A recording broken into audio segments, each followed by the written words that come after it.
to From Stuck to Scaled, Growth Strategies for Small and Mid-Sized Businesses, your guide to navigating growth, transformation, and success in today's ever-changing business landscape. Each week, we'll dive into proven strategies, real-world case studies, and actionable insights designed to help small and mid-sized business owners scale smart, lead stronger, and grow faster. Let's get you unstuck and on the path to sustainable, scalable success. Now your host, Julio Gonzalez. Welcome back to From Stuck to Scaled, the show where founders and leaders learn how to build businesses that don't break them. I'm your host, and today we're getting honest about a quiet killer of growth, when the very habits that got you there start holding you back. Our guest is Stasik, former CEO turned empowerment strategist and founder of SheHandlesIt, a coaching and consulting company helping high-achieving women and small business leaders move from burnout to breakthrough. If you've been stuck in doer mode, wearing every hat and wondering why scaling feels heavier, not easier, this conversation is for you. Stasik is the founder of SheHandlesIt, where she helps leaders streamline operations, reclaim clarity, and lead with purpose without losing themselves in the process. On her background as a CEO and operator, CJ blends human insight with practical systems to build sustainable growth. All right, so let's welcome our guest today, Stasik, to the show. Welcome, CJ. Thank you so much, Julio. I am super happy to be here. It's great to have you on From Stuck to Scale. Tell our listeners a little bit about yourself and your business. Absolutely. I am a recovering CEO. I've spent 25 years in sales and marketing. I now have a coaching business called SheHandlesIt. My name is Stasik, as Julio said, and I primarily work with individuals who are actually stuck. They are either stuck in their business, they are stuck in their homes, they are stuck in a marriage. So the individuals who are in some sort of transition. So whether they're trying to learn how to work on their business instead of in it, they're trying to decide what is the next phase of their life, or they're going through a divorce or a really sticky time, I help them get unstuck through a 12-week program that I call Reclaim the Reins. So it is really designed to help rebuild that confidence, strategize, come up with some goals, understand our real and perceived obstacles, and be able to move forward in life. I like to joke and say that I help people create a life that feels just as good as it looks on social media. I love that. And I love that you talk about your customers being stuck, because that's part of our podcast name, right? From Stuck to Scaled. But even more so, I love that your company name, SheHandlesIt. Tell us a little bit about how you came up with that. Yeah, absolutely. So in 2019, no surprise, the very beginning of COVID, like a lot of people, I just kind of hit a brick wall for myself. I was the COO of a large marketing agency. I had a marriage that on paper looked great, but was failing behind the scenes. And I just felt like I wasn't showing up fully for anything in my life. And if I'm being honest, I really felt like I was failing. I felt like having to be a mom. I felt guilty when I left the office. Not being at home, I felt guilty that I was leaving my kids. I felt guilty that I couldn't have dinner on the table at a certain time at night. And I just really hit that mode where I was burnout and I didn't know what that meant. So in 2019, I kind of had one of those bathroom floor cried out moments where I decided that enough's enough. And I didn't want to live that way anymore. And so many individuals, especially women, are kind of taught that we just cry it out, get all those emotions out, put on your big girl pants, and you go about your day. And I just felt like there needed to be something better. And so at that point, what I realized was it was me that needed to change. It had nothing to do with my job, my parenting, my spouse. Like I needed to change my mindset. And so at first it became SheHandlesIt, meaning that, all right, girl, you can handle this, right? And then over time, as I was kind of going on this journey, what I realized that SheHandlesIt to me means that I can handle anything that you throw at me, but it doesn't mean that I have to. I need to handle the right things. I need to handle them with intention, and they need to resonate with who I am as a person and the purpose that I have in life. Yeah, I love that. And, we talked just very, very briefly about my side passion project. In cases where the family is providing care for a senior and there are multiple children, inevitably that primary care falls on the female child. So, you have so many cases of women who are CEOs and business leaders and have their own families and are taking kids to school and now having to deal with an aging parent. So the level of stress on, women is really so much further than it is in men, right? Yeah. We're trained that we're the strong breadwinner, and all that kind of fun stuff, but it's the women that are struggling. Yeah. And I don't think there's enough resources. So I love that, you've named your company this, that you are handling it, and, that you're helping so many people with the same, stresses that you went through. So I love that you pointed that out, Julio, because you're right that a lot of it does fall on the women. And now I am learning through my coaching practice that there are definitely men that are the caregivers and that are absorbing this, but primarily it is women. And it's what we were taught, right? Like we were like from very young age, boys are told you got to earn money, you got to take care of right, your family. Like it starts at a very, very young age. And for women, you throw a baby doll at them, right? And they're right. taught that they need to be the caregivers and they need to be the family person. And then depending on your age, most of us, like at my age at 45, I grew up in a family where my mother and my stepmother, neither one of them had to work full-time jobs. But you don't realize that when you're a kid. All you do is you see dinner on the table, you see the house clean, you see all of it taken care of. And that is the version of what a wife and what a mother looks like. Well, fast forward to 2025, when most families, both parents are having to work.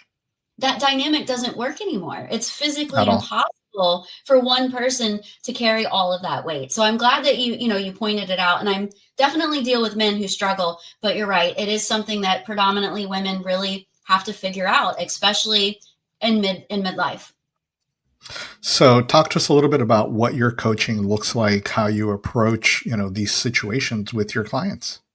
Yeah, absolutely. There are essentially two sides to my coaching practice. So, one I'll say is like the leadership and executive side. And this is primarily individuals who are really trying to figure out how to work on their business instead of in it. And then there's the divorce, job loss, and kind of that other side in which they just need an accountability partner to figure out next steps. And in both ways, the first step is kind of understanding, okay, what is the vision that you have for your life? Right? Like what do you want to feel? Who do you want to be when you grow up? Like what is the reason that you're here? And once you understand that mission, then you've got to go through and you've got to understand, what are all of the things that I'm doing? Do they all relate back to my vision for myself, to the purpose, to my goals that I'm trying to do? And then we look at the obstacles. What's holding us back? Are they real? Are they perceived? Some obstacles are real. I don't have enough money to make this move, right? I don't have this person in my business to help me drive it forward. But a lot of these obstacles are perceived. And that's where working with a coach can really come in handy, because we uncover that perceived obstacle. I can't do this because what if I fail? Okay, well, what if you succeed? So Right. being able to, go through, identify those obstacles, and then create the small goals to help you get there. And small goals could be literally telling someone, you need to make that phone call. And some of those goals can be large. You need to hire a CRO, right? And for an entrepreneur, you need to learn how to delegate. The hustle that helped you build your business is not going to be the hustle that drives your business to the next level, right? So it's breaking those things down. And then we work together over a period of time to, set small goals each week or each month, depending, and to be able to get closer and closer to those goals. So that's kind of it in a nutshell. It's really getting back to the core of what is it that I want for my life? And am I doing all of the things that relate back to that? Or am I doing a lot of busy work? I love that we're using a lot of the same language because, in my fractional COO business, I have the same conversation about, not working in your business, but working on your business. And, I find so many business owners don't know how to run a business. They created a company because they didn't want to work for somebody else. And Yeah. then they find themselves, they are accounting, they are sales, they are everything. So that hustle, like you said, that got them to where they are only goes so far because you can't scale as an individual. So how do you help? And one of the things, and I learned this through provisors in one of the breakout rooms. It sounds like you like working on the person. I like working on the company. Okay. And that's we have the same goals, just different approaches, Yep. which is where the language comes together. Hmm. So how do you help your business leaders get out of that do everything mode? Yeah. So the first step is honestly getting them to recognize that they need to move from a doer into a leader role. And it's strange because entrepreneurs automatically assume that they're a leader. They're not. And I Right. don't know about you, but most of the entrepreneurs I work with, they're also, ADHD. They're very hyperactive. They are shiny objects, chasing the squirrels. And that's because they were designed to be a leader, right? They were designed to see those shiny objects and put it, in place. And so the first step is helping an entrepreneur or helping a business owner understand that being a doer is great to get things going, but then you've got to step out of that doer role and you've got to step into your leader role. And so one of the first things that I do, and I do this for my leadership clients, I also do this for the individuals who are dealing with burnout. It's called Audit the Load, right? You got to take a step back and you have to say, what am I doing on a regular basis? What of these things am I doing are actually related to the goals that I have for myself or related to my business or driving anything whatsoever forward? And then you've got to go in and do what I call release and reassign. And this is where delegate comes in. So if we're dealing on the entrepreneurial spectrum, we can use EOS's framework, which is delegate and elevate, right? You have to delegate in order to elevate yourself and elevate the people around you. And so when we audit the load and we take a look at everything we're doing, and then we look to say, which of these things are not helping me drive forward? And then we look to say, one, do they need to be done? Or do we just need to release them, right? Do we just need to let it go? For example, as a 20-something-year-old, maybe you joined a mastermind group because you wanted to build your business. Well, now you're 40 years old and you're still contributing to this mastermind group years and years later, but it's no longer serving you. Okay, it's time to get that time back, right? We can release that. But there are some things that have to be reassigned. Like you mentioned, as a business owner, you're doing the bookkeeping and the accounting and you're doing the sales and you're doing all of these things. Okay, are you really the best person to be filling out that budget spreadsheet? Probably not. If you're anything like me, you want to know the numbers, but you don't want to be the one to put them together, right? And so when you delegate that out, you're actually helping to elevate that person around you. So it's kind of like you're slowly lightening your load, not because you're going to carry more, but because you want to be able to have more mental clarity to chase those shiny objects. Your whole entire company is looking at you for that path forward. Now, when I have that conversation with solopreneurs and smaller businesses, one of the things I hear a lot is I don't have the money to hire people to be able to delegate. So Right. what do you tell those individuals? So there's a couple of different things. So one is if you want your business to grow, we all know you have to invest money to make money. So there is sometimes taking that leap of faith.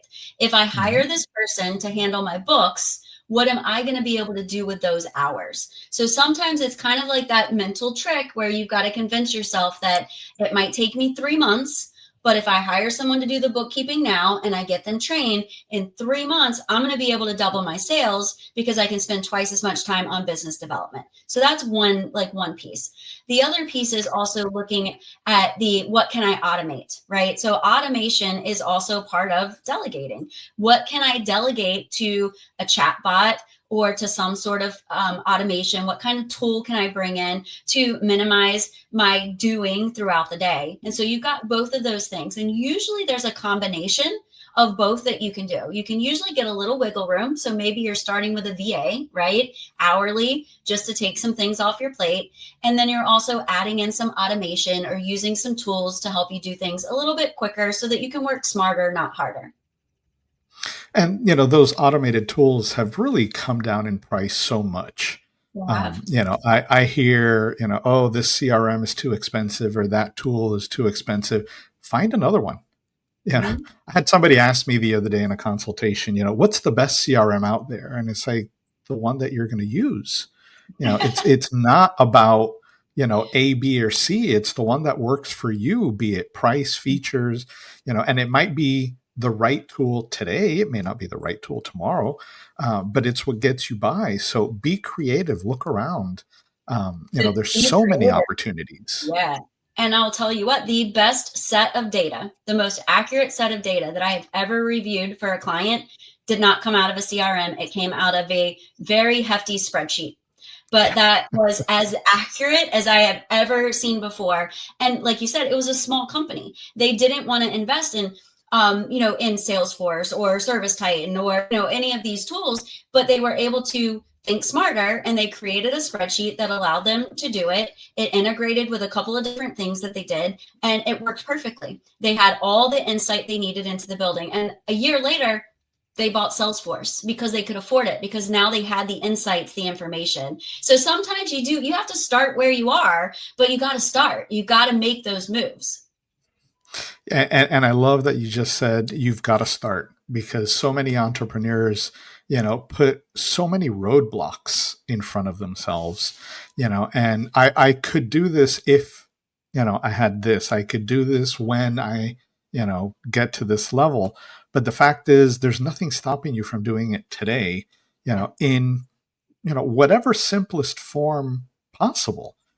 So why are you holding yourself back? Get started with whatever tools you've got, and then refine and improve. Yep, absolutely. And a lot of times you don't know what you're missing until you realize that you're missing it. So, just getting something to start with so that you can test it out and you can see it and just get a little bit closer. Like you can start to upgrade, right? It's like buying that first cheap car and you trade it in, then you trade that one in, and you trade, you know what I mean? Like you're building up. It takes time. Absolutely.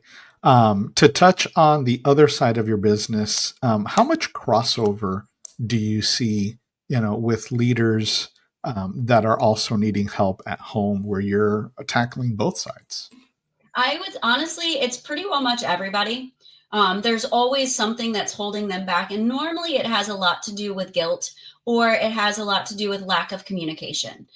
So primarily with couples. So whether I'm dealing with a man or a woman, but particularly women, they are feeling burnout. They're feeling overwhelmed because they are trying to tackle everything at home and they're trying to tackle everything at work.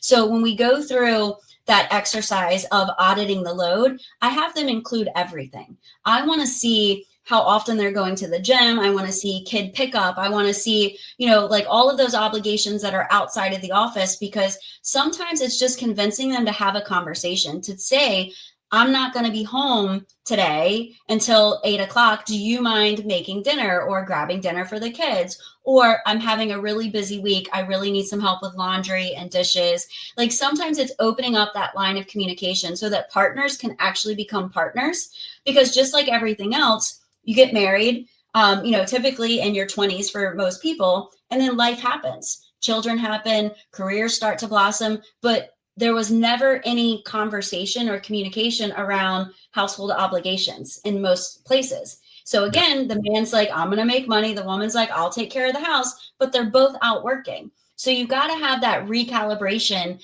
And so it does happen a lot to where I have to say, okay, how often are you allowing your spouse to pick up the kids? Or how often are you asking your husband, to help with dinner or to help with the dishes? So the crossover is almost every single client. We hold ourselves back in a lot of cases. And when does a client realize that they need you and reach out, or how do you make that connection? Yeah. So most of the time, there's a couple of reasons. So, if someone goes home and they have that bathroom floor crying moment all the time, like you need help, whether that's a coach, whether that's a therapist, like there's a better way. Life is better than that. But primarily what happens is someone is just feeling unfulfilled. So whether they're a CEO that they feel like their business is stagnant, it's not going anywhere, whether it is an individual employee who just feels like they've been at that job for 10 years or 15 years, and they just don't know if it's the right place for them anymore. So normally it is just that feeling of, I don't know where to go from here. People find me doing online searches for coaching, but then also just like us improvisers, people find me through conversations that they're having with other people. Maybe you're working with a client, you're having a conversation with a client, and the client's like, listen, I just have so much going on at home. It's just, my mind is not in the right spot. That's a great referral, right? Let's fix it. Let's get your mind in the right spot. Let's get you to have the ability to be present at work when you're at work and present at home when you're at home. So a lot of it comes through referrals, and it's just from people that they lean on as a confidant, or they're venting, too. And then they're like, I need some help. And then a recommendation comes. Cool. One of the recurring themes across the majority of my podcast episodes is trust. Right. And when we're talking about, these leaders, in many cases, they don't trust. I'll say maybe it's enough. Maybe it's the right people. And I attribute that to, in many cases, lack of documentation. Right. So if you can't tell someone in very clear terms what the expectations of their role is, they're always going to be doing it wrong. Because I can't say, hey, CJ, I need you to paint the room blue and walk away and get upset when you paint it aqua because that's your favorite blue versus navy, which is my favorite blue. So how do you talk to your clients about trust as part of, breaking out, some of these responsibilities and delegating? Yep. One, I 100% agree with you. There should be a standard operating procedure for everything. You've got to get the process out of your head and onto paper. And so for a lot of entrepreneurs, that's the hardest thing to do. The second thing is for them to realize that no, they are not going to do it exactly the way that you do it. And chances are it's not going to be as good the first couple of times as the way that you would do it, depending on what we're talking about. So it's a matter of helping them understand why they need the help. And so when you ask the question, do you want to grow? Yes. Okay. Then you ask the question, do you want to feel like you feel right now forever? And the answer is no. Okay. Then it is time to start trusting. But it's more about, again, that proper delegation. So you had talked about, this is what I want. This is how to do it, like getting it out on paper. I stole something from Brene Brown that's called "This is what done is look like." Look, this is what done looks like, right?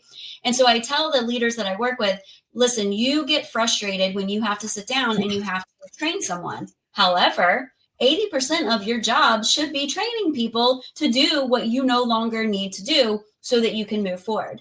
And so I explained to them that taking that time to sit down and train someone, and then more importantly, say, this is what done looks like. If I'm asking someone to paint the wall, right, then I need to be able to say, okay, what done looks like is that all of the walls are the shade of ocean blue.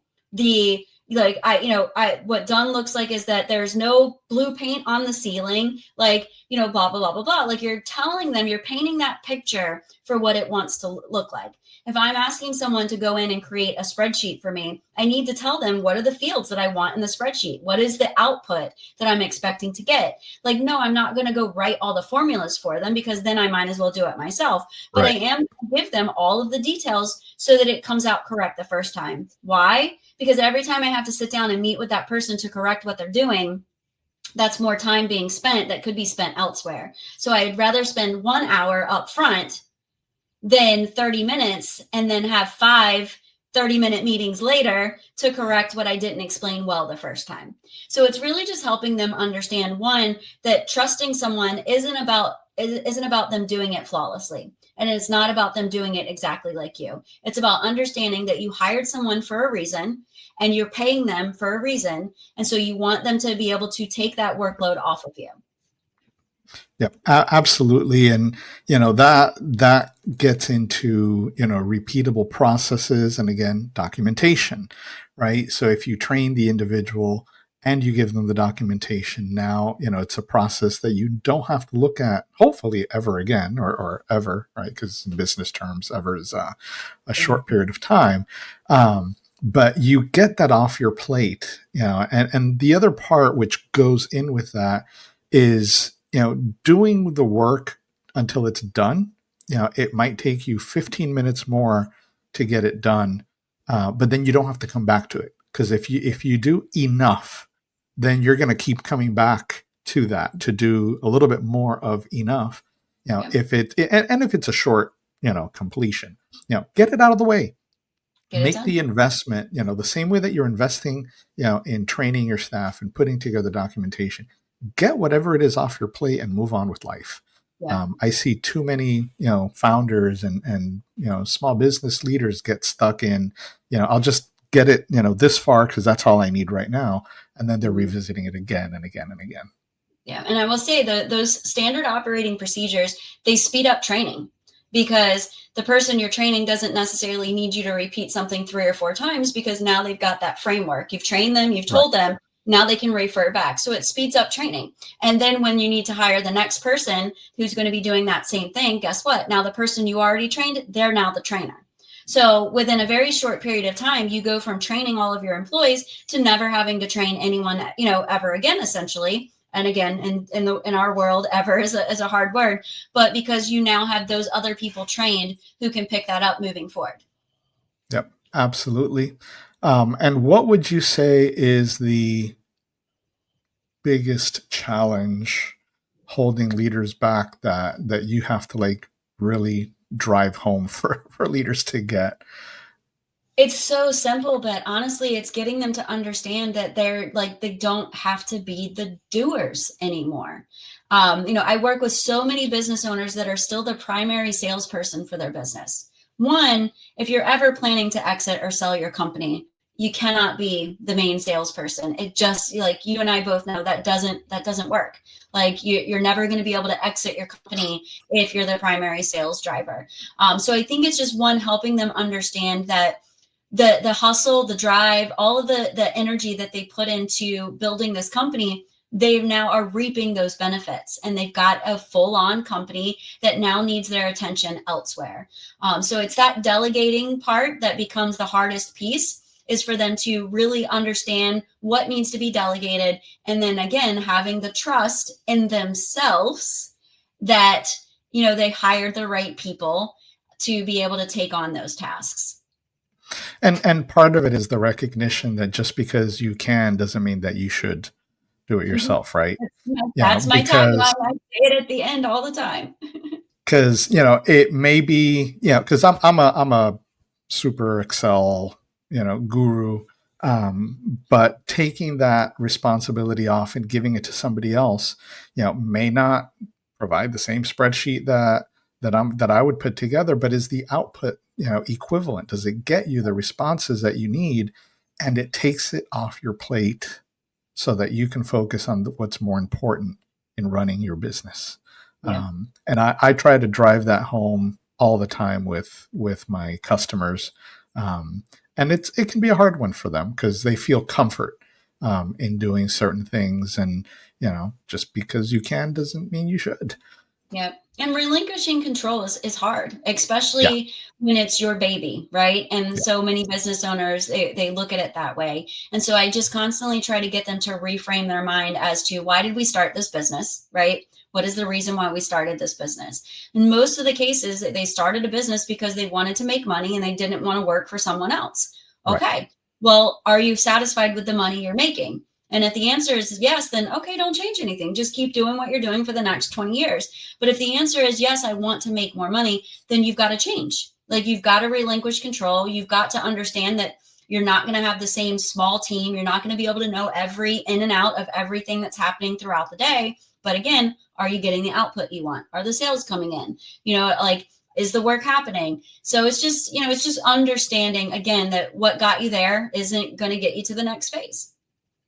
And it's understanding that as a leader, they're making the hard decisions, right? Because I've got, one gentleman that was a potential prospect, and he ended up shutting down his business because he wasn't willing to make the hard decisions.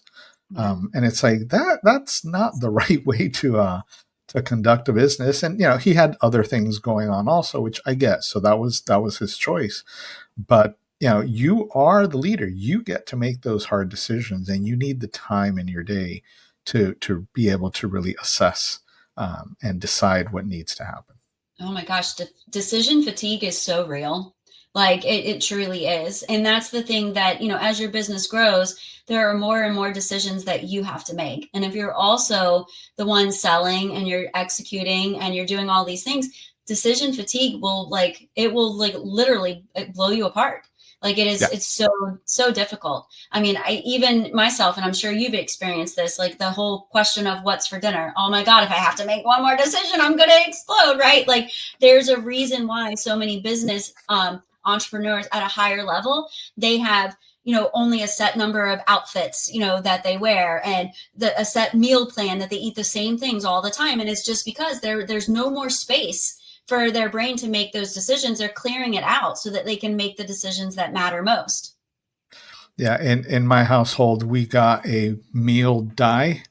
So when we can't decide, we just roll the die and whatever comes up. Yep. If it's Italian that night, we go find Italian somewhere. If it's Chinese, we go find Chinese. That way no one has to decide. That's pretty fun. That's a fun idea. I might steal that one. So CJ, as you know, no one leaves the podcast without providing some actionable tips that our listeners can implement today to positively impact their business. So you've already given us some great ones, but let's go through them. What tips do you have for our listeners? Yeah, Julio, I've got a couple. Some I already mentioned, but the first and foremost one is definitely auditing that load.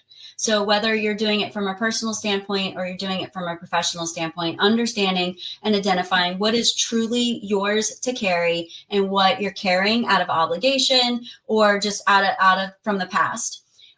Release and reassign is the next piece. What is it that you're doing now that you just need to stop? And what is it that needs to be delegated out or reassigned to someone else, including your children, right? They can do chores. And then make a bold move, right? So when we are feeling stuck, when we aren't really sure what we want to do, that is the perfect time to make one decision and make that bold move. Whether it is making a phone call to just inquire about something, or whether it's taking action on something that you've put on the back burner. When you are stuck, just make one move, and I promise you'll start to get those gears turning again. And then two other quick ones are redefine productivity. So when you look at your audit the load list and you're trying to decide what you need to get rid of, what are you doing that is just busy? And what are you doing that is productive? They are two drastically different things. So you need to be able to understand the difference between the two and make sure that you are focused on things that make an impact and not just keep you busy. And then build in recovery. So a lot of times we don't talk about this in the world of business and entrepreneurship, but clarity breaks and rest, they're actually a tool. They are a skill set. Some of your best ideas come from when you're still. Not still meaning you're laying on the couch vegging out, but like you're not in active work motion. You're hiking, you're kayaking, you're spending time with family, you're going on vacation. Like some of the best ideas come when you have that mental clarity. I love that one. And, I know a lot of people, and I'm one of those. I do my best thinking in the shower because I have just the water, falling on me. And that's my zen. I'm a water person. I should have been an Aquarius or something. I am very much a water person. I love fountains. So that peace and quiet in the shower is really provides a lot of clarity for me. And everyone needs to find their spot to do thinking. Because it is something that we're so busy, and I'm a multitasker. No, we're not. And that's a myth. That's a myth, anyways. We just that's a whole podcast in and of itself. It is. We just move from task to task way too quickly. There's no such thing as true multitasking. I think there's like 2% of humans that can actually physically do two things at one time. Most of us just move rapidly between tasks. Yep, absolutely. Awesome. So CJ, thank you for joining us today and helping our listeners with recognizing areas that they need to, maybe slow down, maybe do a little bit more work to improve their day-to-day. I'll have your contact in the show notes, but tell our listeners where they can find you. I'll make it super simple. You can just go straight to the website, which is SheHandlesIt.com. All of my social media channels are there. My coaching programs, everything is there for you. So again, it's just SheHandlesIt.com. So that's a wrap on today's conversation with CJ Stasik. If this episode helped you step out of doer mode, share it with a founder or leader who needs a nudge. Thanks again to CJ Stasik from She Handles It. Subscribe, leave a review, and tell us your biggest release and reassign win. Until next time, build the business, keep the self. From Stuck to Scaled, growth strategies for small and mid-sized businesses, produced by Optocution LLC. For more information, tools, and resources, check out our website www.redefinepossible.co/podcast.